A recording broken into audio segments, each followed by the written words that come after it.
Halo teman-teman semua, berjumpa kembali dengan saya Dr. Andri, spesialis kedokteran jiwa dari Rumah Sakit Omni Alam Sutra, Tangerang. Saya baru saja makan dan sekarang mau minum vitamin. Ya, saya sudah minum vitamin E, vitamin D. Ini lagi live. Vitamin D-nya tadi minumnya 3000. Ya, 1000 international unit kayak gini lah. Ini juga ada kan 3000, lumayan. Sekarang minum vitamin yang disediakan istri.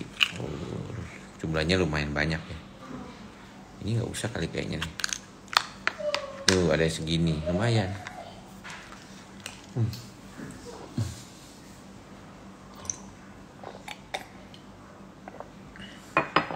Mungkin ada yang mau bertanya. Tapi kebetulan belakangan ini kelihatannya yang IG live-nya nggak terlalu rame sih. Tadi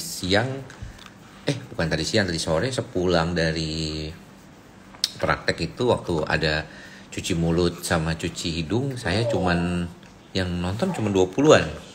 Kayak teman-teman mungkin sekarang ini lagi sibuk atau mungkin sedang berupaya untuk tidak terlalu banyak main medsos ya. Edukasi saya di YouTube cukup lumayan malah belakangan ini, karena mungkin banyak yang lebih senang mendapatkan kejelasan tentang suatu cerita atau ide dari sana gitu ya. Itu jauh lebih membantu. Oke, ada yang pertanyaan? Kalau mau bertanya silahkan di question ya. Saya mau coba lihat. Dok, pasien lagi ramai kah? Saya mau konsul Senin hari obat habis. Sekarang sih menurun ya, karena sejak COVID-19 pandemic ini lagi meningkat tajam ya, grafiknya juga luar biasa. Saya rasa memang lebih bijak kalau bisa tidak datang ke rumah sakit. Ada telemedicine ya, walaupun telemedicine ini juga penuh ya sampai 10 hari ke depan. Cuman sayangnya nih, yang sudah pesan tempat di telemedicine itu seringkali tidak memenuhi ya. Kemarin misalnya contoh, saya pernah cuma telemedicine satu hari itu cuma 2 orang ya. Kok 2 orang, saya bingung gitu ya. Padahal biasanya kan cukup rame gitu ya. Kok ini cuma 2 gitu ya, karena tidak ada yang memenuhi gitu. Karena harusnya kan 6 sehari, tapi dia tidak memenuhi gitu. Tapi kalau sekarang sih kayaknya datang langsung juga gak terlalu, karena sejak seminggu yang terakhir ini itu hanya sekitar 10-an ya, 10-an sehari, tidak terlalu banyak jadinya. Silakan aja datang kalau mau ya.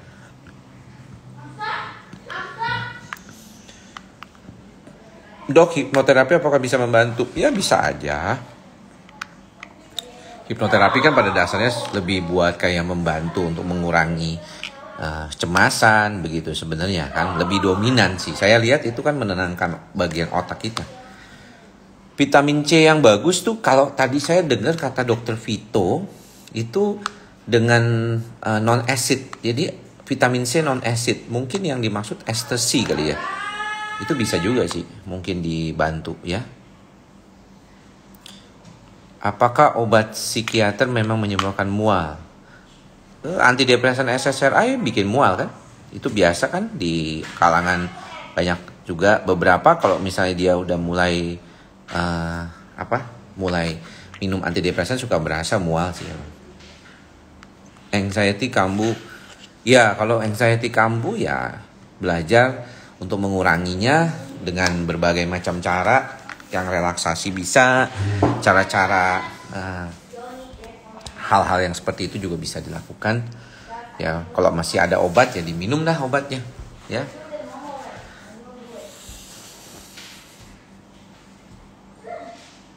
Oke, belum ada pertanyaan lagi. Silakan.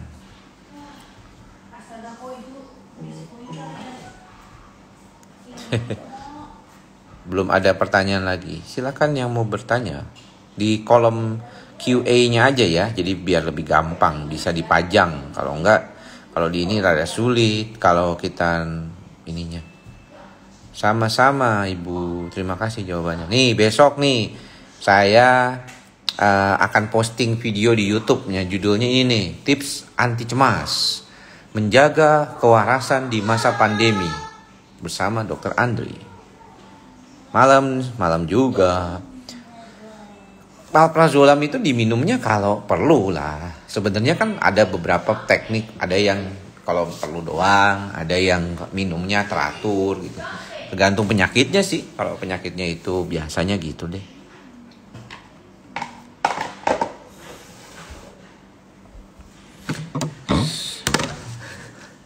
Saya minum obat alprazolam, tapi kalau bangun kepala agak berat. Nah, jangan coba tanyain sama dokternya ya. Kenapa tuh? Kok agak berat? Bangun pagi, apa perlu diganti? Saya setiap malam suka panik, mules, BAB, muntah. Nggak mempan dok, asam lambung. Saya mau konsul ke dokter soalnya mau kuliah di luar. Ya silakan. Siapa tahu bisa membantu ya. Kalau misalnya bisa membantu ya syukurlah. Perasaan mual bakal hilang lama-kelamaan apa bakal ada terus? Kalau misalnya obat antidepresan ya hilang, berdasarkan waktu dia hilang. Hanya beberapa saat doang sih. Ini Linatul nih di QA ya. Saran, dok saya punya masalah asam lambung, sempat membaik lalu karena kena COVID. Kena COVID, kena kondisi COVID. Jadi ya emang kadang-kadang kecemasan itu seringkali dominan sih. Bisa susah gitu. Apakah karena pikiran yang banyak dapat membuat badan terasa berat? Ya bisa jadi. Kalau di psikosomatik tuh bisa semuanya. Dokter saya bilang asam lambung saya nggak akan sembuh kalau cemasnya belum hilang. Ya, karena obat cemas itu, kecemasan itu bisa membuat asam lambungnya terus meningkat gitu.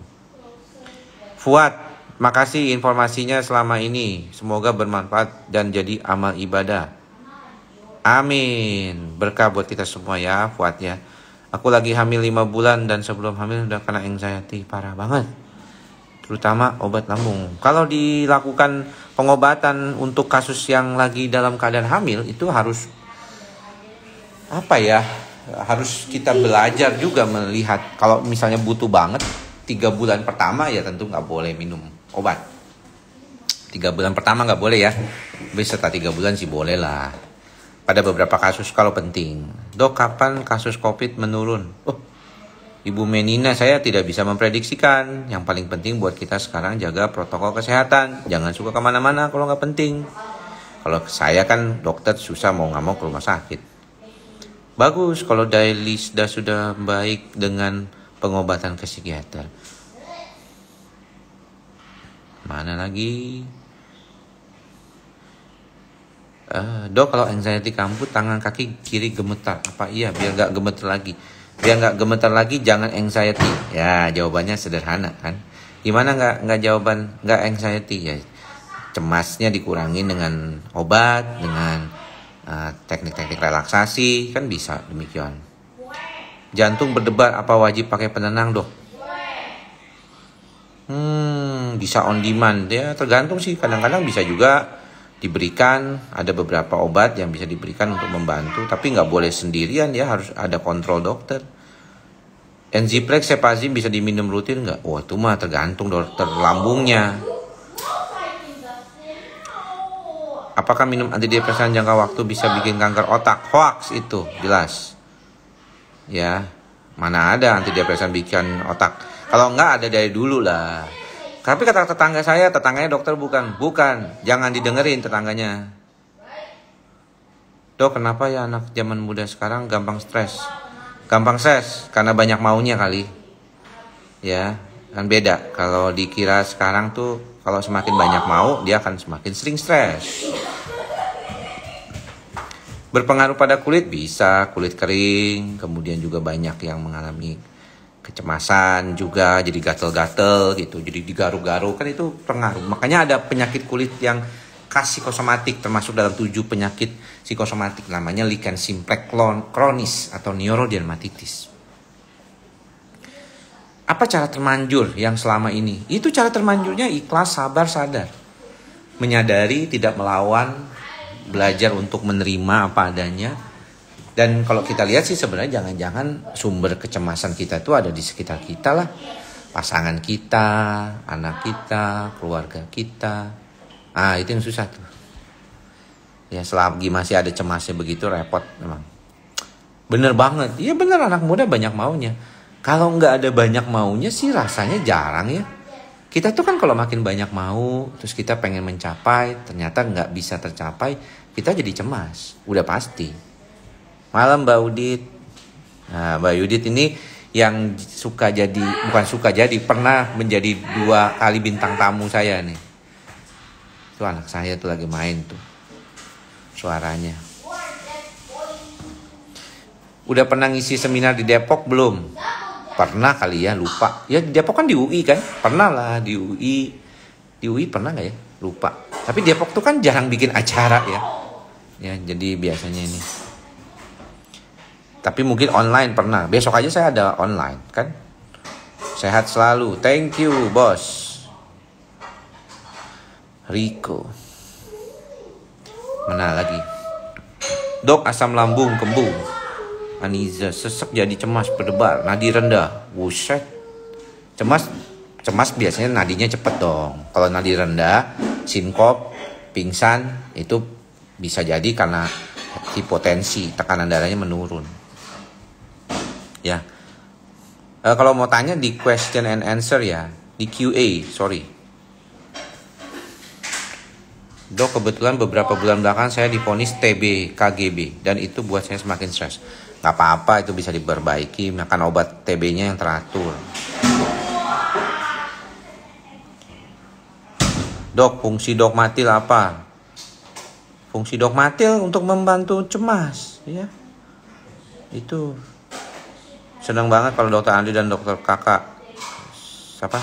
live, kayaknya jadi tenang. Ya terima kasih, mudah-mudahan membantu. Kenapa minum sertralin mual pusing? Iyalah itu efek samping biasa. Sering datang tuh efek samping mual pusing. Paling juga semingguan gitu. Santai aja.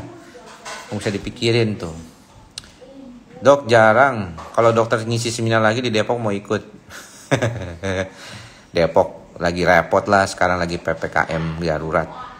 Nantilah. Sekarang kan ada online. Nggak usah pusing-pusing. Dok, cemas berlebihan bisa sakit kepala, kelingan? Bisa. Ini pertanyaannya sebenarnya udah ada jawabannya semua di YouTube. Makanya nonton YouTube, subscribe channel saya Andri Psikosomatik ya. Kasih tahu, like, subscribe, sebar gitu. Apa nih? Malam dokter, kalau minum obat dari dokter apakah boleh tambah minum nootropik seperti Lion's Mane? Saya nggak tahu tuh, baru dengar saya Lion's Mane. Nootropik tuh apa? Ya, ada juga biasanya neurotonik, itu vitamin otak kayak Arkalion kan. Sudah ya, harus kalau bisa bikin akun banyak YouTube terus subscribe semua ke YouTube channel saya gitu, biar makin rame. Zoom belum ada lagi sih, belum niat bikin lagi seminar online. Sebabnya tiap hari materinya kan udah diposting. Ini materi yang dipampang di teman-teman ini. Tips menjaga kewarasan di masa pandemi itu akan besok tayangnya ya. Saya sudah bikin tadi teknik-teknik dasar dengan kondisi sekarang yang kanan kiri depan belakang kena COVID ya, pasti bikin bingung. Ya, kan videonya terbaru setiap hari. My doctor prescribed me Frisium the day after that my head spinning all day long. Should I continue taking with the same dose or not? You can ask your doctors for that particular question. And as I say that Frisium is clobazam. Clobazam is a very low benzodiazepine, low potence benzodiazepine. It's very safe and it's been very long to be as anti-anxiety ya. Clobazam itu salah satu obat yang paling sering diresepkan menurut saya. Ya. Dok, bagaimana cara menghadapi berita buruk seperti COVID? Jangan didengar. Ya, kalau bisa bilang sama orang-orang, udah jangan ngomongin COVID mulu gitu. Ya, jangan nonton medsos juga. Kalau konsul aman ya, nomor pagi ya sebenarnya sih kalau nomor antrian itu kan tergantung sih. Kayak tadi ada pasien udah lama, udah 3 tahun nggak pernah datang konsul. Dia datang tadi 8:30. Saya bilang 8:30 dia dapat nomor 12 kan. Saya bilang kalau biasanya Anda datang 8:30 itu nggak bakal dapet. Cuman karena lagi PPKM inilah Anda bisa dapet gitu ya. Jadi saya pikir emang nggak semuanya sih bisa ya, tapi ya untung-untungan lah gitu ya. Kalau mau datang lebih pagi lebih bagus lah, jam 7 gitu ya. Dan sekarang tuh resep itu sebaiknya ditinggal. Karena kalau resep racikan, saya sudah dikasih tahu sama farmasi, resep racikan dokter akan diberikan 2-3 jam sesudah obat masuk. Jadi lebih baik Anda tinggal ya, tinggal saja pergi kemana kayak gitu ya. Jadi nggak usah ini. Mantap.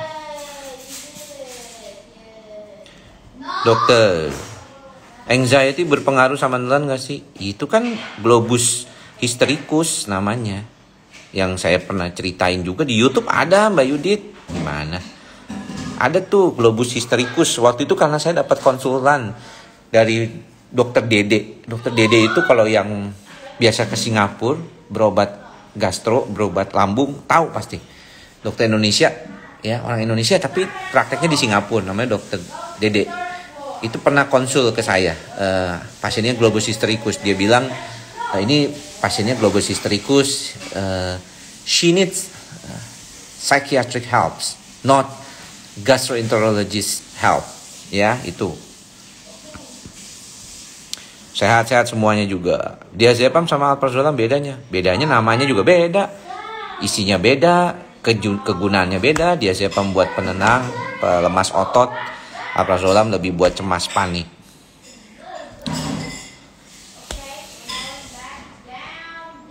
Kalau habis makan dada sesek mungkin asam lambungnya naik kali. Coba lihat dulu aja asam lambungnya.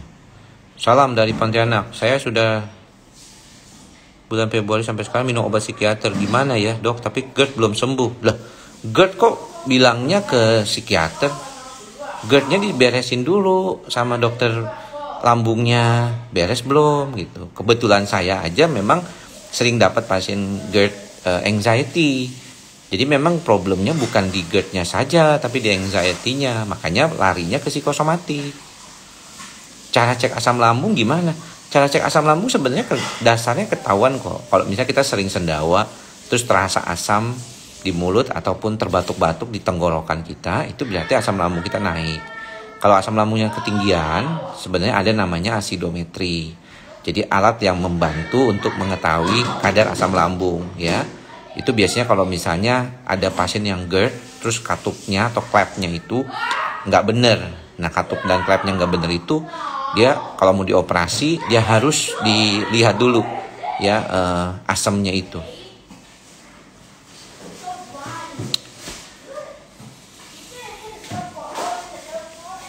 Aman, kalau minum teh sih aman, nggak apa-apa. Kopi yang nggak boleh. Dok kenapa ya leher saya terus kaku langsung panik? Iya itu memang karena kaku lehernya. Mau beli di mana yang asidometri? Pemeriksaannya nggak semua rumah sakit bisa itu juga. Pemeriksaannya di rumah sakit tertentu aja. Yang saya tahu dulu di RSCM, di Siloam Kebonjeruk itu bisa sama Dokter Hardianto. Ya, mahal pemeriksaannya 7-8 juta itu. Ya, Anda nggak perlulah. Emang mau tahu apa sih? Anda nih mau tahu semuanya nih. Pengen tahu ini, pengen di ini gitu, dikorek-korek gitu. Udahlah. Makanya kenapa dokter nggak selalu menyarankan endoskopi? Karena memang nggak selalu perlu. Ini mah yang mau pasien. Dia mentang-mentang masuk asuransi, kepingin dicek semuanya langsung nyuruh-nyuruh dokternya untuk endoskopi. Nggak perlu, kalau nggak perlu ya nggak usah.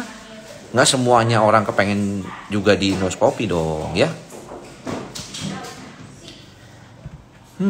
Dok, ketika sekarang aku kena anxiety, apakah akan berdampak juga ke janinku? Kalau misalnya penelitian terkait itu sih nggak ada yang menjelaskan bahwa ibu hamil yang anxiety, anaknya bakal anxiety juga. Cuman yang perlu diketahui, kecemasan itu kan sifatnya genetik. Ya, teman-teman tahu ya. Jadi kecemasan itu sifatnya genetik. Dan kecemasan genetik inilah yang sulit kadang-kadang. Kalau kita perhatikan bahwa orang tuh kena cemas sedikit aja atau kena pemicu sedikit aja, dia bisa jadi cemas. Jadi panik gitu ya. Kenapa? Karena memang dia ada bakatnya gitu. Bagus bajunya dok. Jika tidak ada bahu bersandar, ada lantai untuk bersujud. Betul. Siap. Tapi awalnya udah dari Desember minum macam obat lambung, bilang nggak apa-apa. Oh ya udah, berarti bener. Dok, tolong referensi dokter gastro yang bagus. Siapa ya dokter gastro yang saya biasanya ngobrol ya? Dokter Kakak ya, temen sebabnya. Yang lain-lain bagus-bagus kok. Prof. Ari sayangnya beliau udah jarang praktek, mungkin karena dekan FKUI, bagus di Rumah Sakit Islam ya, Cempaka Putih ya. Itu beliau masih praktek di sana ya. Kalau anxiety suka kamu pada saat sedang tidur, coba Anda punya. Nih, ada nggak yang punya kayak gini nih di rumah? Ya, suatu jam yang jamnya ini jam yang kayak Fitbit gini. Coba dipakai di malam hari buat tidur, terus nanti dilihat pulsnya berapa saat tidur. Namanya resting heart rate. Resting heart rate ini biasanya kalau kita lihat pada saat tidur tuh biasanya di bawah 65. Kalau di atas 70 atau 75 itu Anda berarti cemas tuh. Anda suka datang bangun gitu. Ini biasanya sih mereknya banyak macam lah. Yang murah ada kayak Xiaomi, ada Huawei juga ya di bawah 1 juta. Kalau Fitbit agak mahal sih. Fitbit yang terbaru itu yang charge 4 itu harganya mungkin bisa sekitar 2-3 juta. Garmin lebih mahal lagi, bisa 5 juta, 6 juta ya.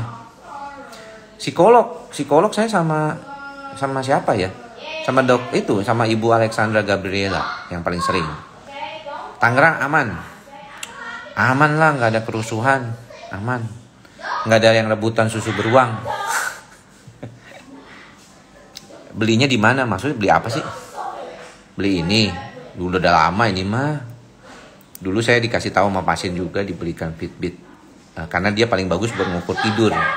Rekomendasi. Psikiater di Bekasi siapapun bisa. Siapapun bisa. Ya jadi nggak perlu khawatir.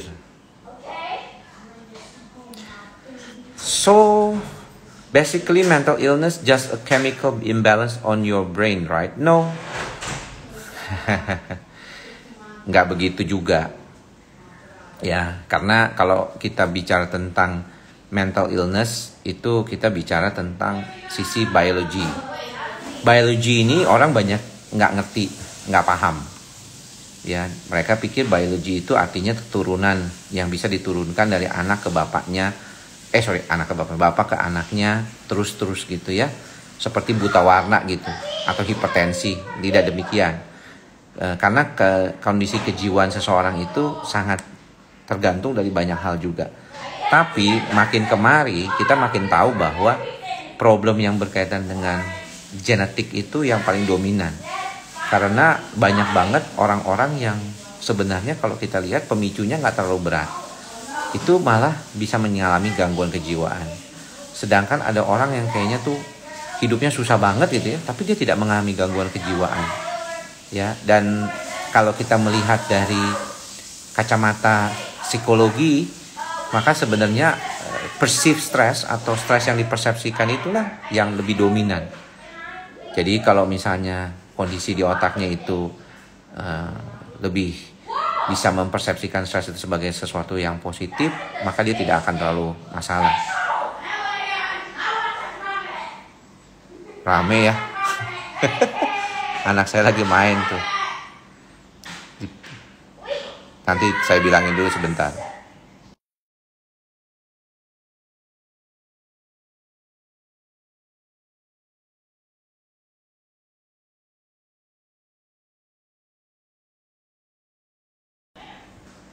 Ya, jadi kenapa saya menjelaskan mental illness itu, saya lebih suka menyebutnya mental disorder ya, bukan mental illness, karena ini gangguan kan, bukan penyakit. Kalau penyakit tuh, kalau kita di kedokteran ya bilangnya kalau penyakit itu ada kayak virus, ada bakteri, ada parasit penyebabnya gitu ya. Kalau mental problems atau mental disorder ya istilahnya itu lebih ke functional, jadi fungsinya dari otak itu. Kalau kita perhatiin benar-benar sih tidak semua orang itu dianggap tidak akan bisa mengalami gejala-gejala gangguan kejiwaan. Contohnya yang paling dominan adalah cemas. Orang bisa cemas karena dia mau tampil atau dia mau ketemu seseorang yang penting. Tetapi cemas itu hanya bersifat sementara, atau kita bilang transient anxiety. Dan kalau misalnya demikian, it's fine, nggak masalah. Itu sebagai suatu hal yang wajar. Menjadi masalah adalah kalau misalnya gangguan cemasnya itu terus-terusan, ya aktif, ya mengganggu sampai bikin orang itu bikin dia jadi nggak bisa kerja. Tiba-tiba dia bisa mikirin sesuatu gitu ya, itu seringkali jadi dominan. Apalagi belakangan ini ya, ketika kita merasa kesulitan untuk mengeliminasi pikiran-pikiran negatif terkait dengan COVID-19. Jadi kalau misalnya saya sih mikirnya, kalau ada yang bertanya gimana ya cara supaya pikiran kita tuh tenang dulu. Pertama, Anda harus ngerti dulu apa sih yang bikin pikiran Anda tuh nggak tenang. Apakah media sosial atau WhatsApp, ya, termasuk WhatsApp grup gitu. Ini saya kadang-kadang suka menarik nih. Ini cerita saya ya. Pasien itu pada saat konsultasi dengan saya, kadang-kadang mereka kan tidak mematikan HP. Di tengah konsultasi ada telepon, ada yang ngirim message, kencang banget lagi kadang-kadang ya suaranya. Jadi ngeganggu sebenarnya itu. Jadi bayangkan loh, dia di dalam kondisi di mana mau ketemu saya itu kan juga nggak gampang. Pasti ada usaha lah mau ketemu, datang ke rumah sakit ya. Itu tidak bisa menyempatkan waktu barang 20 menit aja untuk melepaskan distraksi itu. Konsentrasi saja. Saya aja sambil ngetik aja saya kadang-kadang agak males gitu ya. Kenapa? Karena sejak adanya harus kita nulis resep online tuh kita sambil ngetik kan kadang-kadang ya. Nulis apa yang diomongin pasien gitu. Itu aja seharusnya males. Lebih enak pakai kertas ya yang nulis gitu. Ini pasien udah dikasih waktu. Kadang-kadang mereka itu masih nerima telepon, masih buka WA, masih ngelihat notifikasi Facebook gitu. Semua di notifikasi dinyalain. Ya gimana hidupnya nggak tenang atau nantinya. Ya semuanya diganggu gitu istilahnya. Jadi hal-hal dasar seperti itu juga penting untuk diperhatikan. Jangan jadinya kepikiran maunya kesana kemari gitu. Jadi Anda gimana mau jaga waras Anda kalau misalnya pikiran Anda itu nggak pernah bisa keluar gitu dari hal-hal yang memicu terus gitu. Jadi ya susah emang ya.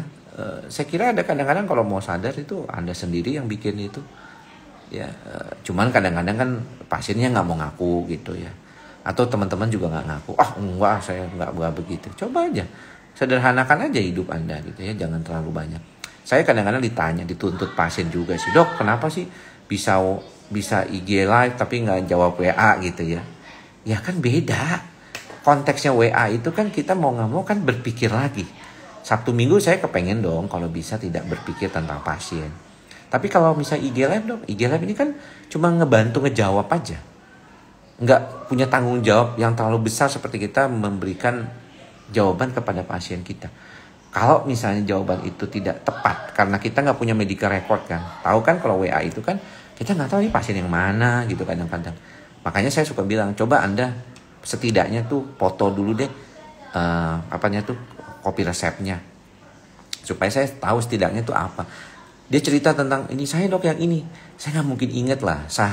Seminggu saya 100 pasien. Mana bisa saya ingat semuanya kan. Kalau nggak ada medical record gitu. Jadi lebih baik memang tidak terlalu membebani pikiran kita dengan sesuatu hal yang sebenarnya kita bisa ubah. Kita bisa coba untuk membantu diri kita sendiri gitu. Jadi itu yang menurut saya harus teman-teman juga mulai biasakan gitu ya. Jadi jangan terus-terusan berpikir yang aneh-aneh juga gitu. Ini pertanyaan yang menarik kalau seperti ini. Dok, saya sudah di terapi psikiater 2 tahun dengan diagnosis GAD, tapi nggak membaik. Kalau nggak membaik kenapa sampai 2 tahun, Pak? Ya kan? Jangan-jangan sudah membaik, tetapi tidak sepenuhnya sembuh. Sering kambuh. Ya kalau saya sih ya, kalau misalnya berobat nggak baik selama 6 bulan atau 3 bulan ya saya akan pindah. Ya kan? Tapi kenapa nggak pindah? Kadang-kadang kan gitu. Ada juga pasien yang suka tanya ke saya, dok saya ini kok nggak baik-baik ya berobat sama dokter udah 2 tahun. Yang Anda maksud baik itu apa? Kalau saya tanya 2 tahun yang lalu saat Anda datang pertama dengan sekarang ada perubahan kah? Ada sih dok. Nah itu kan ada perubahan. Tapi kan saya nggak sempurna gitu berubahnya. Nah itu lain lagi dong saya bilang, karena pada dasarnya orang yang mengalami gangguan cemas itu memang seringkali itu ada bawaan genetik. Jadi bawaan genetiknya itulah yang membuat kepribadiannya dia tuh lebih dominan, lebih cemas daripada orang lain. Gitu ya. Coba aja perhatiin keluarga kita sendiri dah. Ada kan di antara teman-teman kita yang seringkali lebih dominan gitu. Ya, lebih dominan cemasnya gitu. Dok, kalau antar sesi apa sih? Ketika kita mutusin buat konsul sama psikiater itu berapa lama sekali, Dok? Ya, gini aja ya. Kalau kita bicara tentang psikiater gitu ya, kan nggak semuanya cocok. Ada juga loh orang yang nggak suka berobat misalnya sama dokter yang selalu memberikan arahannya bahwa Andalah yang harusnya berbuat untuk membantu diri Anda sendiri. Karena mereka pikir harusnya kita tuh dikasih nasihat dong sama dokter jiwanya. Mana ada dokter jiwa sama psikolog ngasih nasihat? Ya, karena kan hidup kita beda. Saya latar belakangnya beda, kepribadiannya beda gitu. Saya akan membantu untuk mengarahkan Anda, pasien, untuk bisa membantu dirinya sendiri. Jadi aktif gitu, bukannya pasif, ya kan? Itu sebenarnya. Terus kalau ditanya berapa lama sekali, tergantung dokternya. Ada yang diminta 10 hari sekali, ada yang seminggu sekali. Kalau saya sih sebenarnya 2 minggu sekali. Terus saya suka kasih kopi resep. Jadi Anda 2 minggu datang, kemudian Anda datang lagi 1 bulan deh. Kalau Anda 2 minggu oke, Anda datang lagi 1 bulan. Karena sudah ada kopi resep, Anda bisa ambil tanpa perlu konsultasi. Itu sangat membantu kan. Pertama, supaya nggak bolak-balik nunggu, kemudian nggak bolak-balik nungguin juga. Kemudian juga secara ekonomis ya kan lebih baik ya, jadinya konsultasinya berkurang gitu. Nah, kenapa saya bisa melakukan itu? Karena saya kan tidak melakukan psikoterapi. Saya tidak melakukan psikoterapi. Bagaimana bisa psikoterapi? Orang cuma 20 menit. Ya kan, psikoterapi itu biasanya 45 menit sampai 50 menit itu. Psikoterapi itu kalau dok kan ditanya-tanya ngomong, oh iya saya suka ngobrol. Dalam arti sebenarnya wawancara dengan pasien, memberikan arahan, memberikan support, dukungan dalam waktu 20 menit itu. Tapi itu bukan psikoterapi. Saya nggak pernah bilang itu psikoterapi. Itu adalah bagian dari proses. Ya, coaching bisa dianggapnya, konseling sederhana bisa. Tapi intinya penggunaan obat kan kalau di psikosomatik itu. Jadi bukan psikoterapi. Jadi kalau ada yang bilang, wah 20 menit mana cukup dok. Loh, Anda emang ke saya mau ngapain? Mau curhat? Curhat kan bukan saatnya. Kan saya udah pernah bilang, saya pernah dulu bikin tulisan juga. Jangan curhat ke psikiater. Karena kalau curhat itu jadinya ngalor ngidul. Kita ke psikiater itu mau menceritakan masalah kita dan mencari cara bagaimana memecahkan masalah tersebut. Jadi sebagai konsultan gitu. Nah itu yang paling dominan. Jadi jangan terlalu berkesan kalau kita mau datang ke dokter jiwa itu kayaknya surrender banget gitu. Semuanya udah terserah dokter mau diapain juga saya gitu. Dipasrahin. Tapi pada kenyataannya sih tidak. Karena apa? Dikasih obat aja kadang-kadang gak diminum gitu kan. Gak teratur minumnya. Nanya tetangga, nanya saudara. Saudaranya bilang, wah hati-hati lu ketergantungan. Langsung dilepas gitu. Padahal saudaranya bukan dokter. Ya jadi itu biasa tuh. Saya sih udah pengalaman 13 tahun ngadepin pasien cemas. Dari tingkah lakunya, gerak-geriknya, cara pikirnya udah ketahuan dah. Gitu ya. Jadi sudah katam tuh dengan karakter seperti itu gitu. Makanya mengapa kita perlu juga adanya kedisiplinan diri ya untuk mengubah pikiran dan perasaan kita serta perilaku yang sebenarnya tidak terlalu bagus. Tapi kita seringkali lupa dan kita pertahankan. Gitu. Makan daging aman ya boleh-boleh aja sih. Emang kenapa? Ya. Kalau kebanyakan nggak boleh. Psikologi sama psikiater sebenarnya tidak dalam konteks sama. Ya, jadi kalau ada yang nanya, psikologi itu jauh lebih tua daripada psikiatri. Psikiatri itu kan baru berkembang secara modern ya. Itu sekitar tahun 1950-1960-an. Teman-teman yang pernah nonton film The Shutter Islands, itu ceritanya Shutter Island itu tahun 50-an ya kalau nggak salah. Itu obat tuh masih sangat sedikit sekali. Jadi kalau psikiatri itu akan bisa melihat kontekstual bahwa apa yang terjadi di dalam perilaku dan pikiran perasaan kita itu sebenarnya adalah hasil kerja dari fungsi-fungsi otak tersebut. Ketika fungsi-fungsi otak itu mengalami gangguan, maka terjadilah gangguan-gangguan psikiatri. Sedangkan psikologi kan lebih belajar bagaimana cara hubungan sosial manusia, bagaimana cara manusia itu berada di dalam lingkungannya, berada pada konteks hubungan interpersonalnya dengan orang lain gitu. Nah, psikiatri itu mencoba untuk membuat suatu penjelasan mengapa ya ada orang yang bisa takut ngelihat ini tapi ada yang enggak. Nah, dulu kalau teman-teman tahu Sigmund Freud itu yang dikenal sebagai bapak psikoanalisis itu kan dokter saraf loh. Dokter saraf dia. Dokter saraf atau dokter neurologi yang berupaya untuk melihat konteks pikiran manusia itu, alam sadar, bawah sadar itu sebagai sesuatu yang bisa dia bagi-bagi. Makanya dia bilang ada namanya apa? Id, ego, dan super ego. Nah, pernah dengar ya teman-teman ya, apalagi yang psikolog pasti ngerti. Dan itulah id itu apa? Id itu kayak naluri ya, naluri dasar. Nah, ego itu apa? Ya, tapi akhirnya Freud agak sedikit ya, kalau saya sih emang dulu saya suka Freud ya. Saya ngumpulin bukunya The Interpretation of Dreams segala macam. Tapi makin saya kesini gitu, karena saya memang bidangnya akhirnya lebih tertarik ke biologi gitu ya, neuropsychiatry gitu. Saya jadinya akhirnya merasa, aduh ini Freud ini kayaknya lebih buat psychological meaning lah ya. Dia tidak terlalu dokter jiwa gitu. Jadi teori-teorinya lebih banyak teori-teori yang berdasarkan pengalamannya sendiri dengan pasien gitu ya, tidak didasarkan oleh evidence based medicines gitu. Jadi ya akhirnya ya sebagai teori dasar masih bisa ya, psikoanalitik dasar masih bisa ya.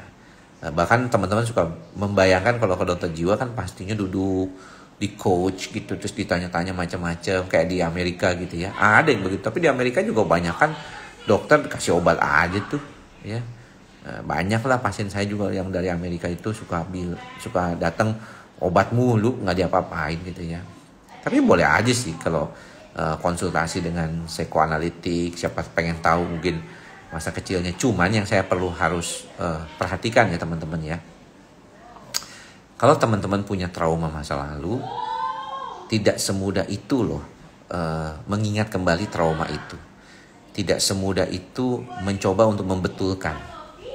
Karena banyak di antara kita itu sebenarnya tidak siap ketika kita dihadapkan kembali pada trauma kita yang sudah kita coba kubur. Jadi nggak heran kalau ada yang bilang kan, dok udah ada pertemuan pertama nih, dok saya mungkin ada masa lalu yang traumatik kali ya, saya mau coba bersihin. Nggak semudah itu. Ya teman-teman harus siap dulu, karena itu menimbulkan kadang-kadang ketakutan kepada diri kita sendiri. Dan itulah mengapa kadang-kadang obat dibutuhkan untuk di awal pertama kita. Oke teman-teman, mudah-mudahan apa yang kita bicarakan pada kesempatan kali ini tuh bisa bermanfaat buat teman-teman. Saya mau cukupkan saja, kebetulan saya masih ada pekerjaan, besok ada presentasi pagi, ada universitas yang mengundang saya untuk bicara, dan saya juga pengen istirahat sih, pengen baca buku. Oke, selamat bermalam minggu, tetap sehat, jangan lupa jaga protokol kesehatan. Mudah-mudahan sharing malam ini berguna. Karena kadang-kadang bosan juga ya kalau misalnya sharing terkait dengan cemas lagi, gejala lagi, semuanya udah ada tuh di YouTube channel saya. Kalau bicara tentang yang tadi itu kan enggak. Dan tadi saya tanya, siapa nih yang tadi tanya nih ya? Yang akhirnya membuat saya jadi bicara seperti ini. Tadi mana tuh yang pakai bahasa Inggris tuh dia nanyanya tuh. Nih, Castorsiopea. Waduh, namanya susah banget. Castorsiopea. Ya, oke. Thank you ya. Jadi ini pertanyaan kamu nih bagus banget ya. Jadi saya tertarik menceritakannya. Kalau Anda mau bercerita lebih banyak lagi tentang itu, nanti kita bikin IG live lagi ya. Kadang-kadang pertanyaan kayak gitu lebih bagus. Menurut saya lebih menarik saya jawab daripada pertanyaan mengenai gejala. Karena gejalanya udah semuanya saya tulis dan saya bikin video YouTube-nya. Kalau yang tentang latar belakang psikiatri itu ilmunya belum keluar semua nih. Jadi otaknya masih banyak yang mau dikeluarin ya. Tapi nggak ada yang nanya, jadi bingung gitu ya. Masa tiba-tiba nyelonong ngomong begitu. Jadi kalau ada yang tanya kayak siapa tadi namanya tuh, lupa lagi, Castro lah namanya ya, Castro apa Castros ya. Nah itu bagus tuh, itu pertanyaan-pertanyaan seperti itu yang membangkitkan sesuatu yang tidak pernah Anda dengar kan sebelumnya mungkin ya. Tuh Castorsiopia ya, thank you ya. Oke, nanti tanya lagi kalau ada pertanyaan IG biar teman-teman yang lain bisa mengenal sisi dari psikiatri ya. Kastrol namanya dok, kastrol mah itu dong apa, bensin, oli samping ya, oli samping, ereking, oli samping. Ignatius, thank you ya. Semua teman-teman yang sudah bergabung, terima kasih. Sampai bertemu lagi di lain kesempatan. Salam sehat jiwa, jaga prokes, pakai masker, jangan kemana-mana dulu sebelumnya. Oke, thank you, bye-bye. Malam.